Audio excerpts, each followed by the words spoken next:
Good evening. It is truly an honor for me to be here.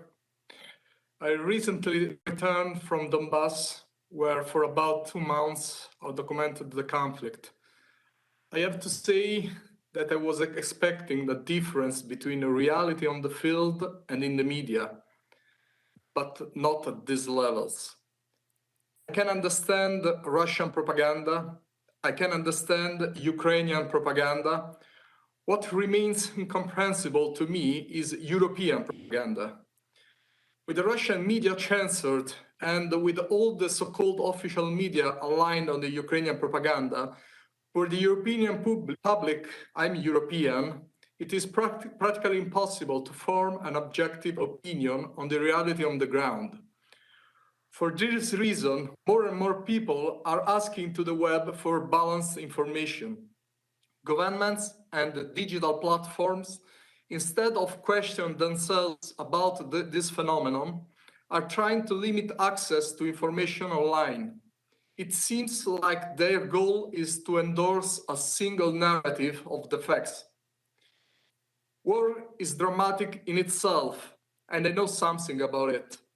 But there is no need to make it even more horrifying by flooding ether and paper with fake news.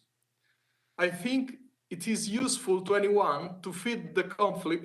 I think it is useful to anyone to feed the conflict or widen it, feeding hatred. It seems to me that there is a sort of interest to ensure that the conflict lasts a long time and spreads. I have personally exposed several fake news spread in the European media. The shameful front page of La Stampa, which cunningly attributes to the Donetsk death of March 14 to the Russians. The fact that Mariana, the girl who was the symbol of the bombing of the Mariupol hospital, had not been kidnapped by the Russians. The fact that the Russians were not deporting civilians from Mariupol. They could not evacuate all the civilians who wanted to leave. They certainly did not take away those who wanted to stay. On the contrary, I have shown that Ukrainian soldiers and militias have extensively used civilians as human shields. The testimonies I have collected are dozens, and the very majority of them confirm it. There is no trace of this fact-checking in the mainstream press. What game are we playing?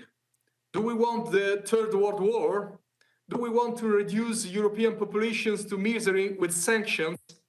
I'm an independent reporter.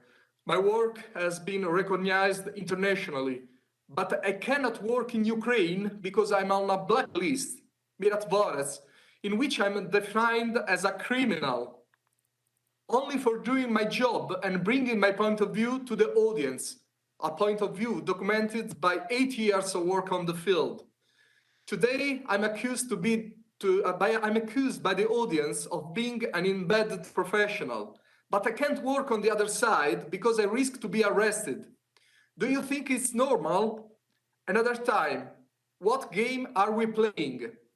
For sure, it is a very dangerous game. Thank you very much.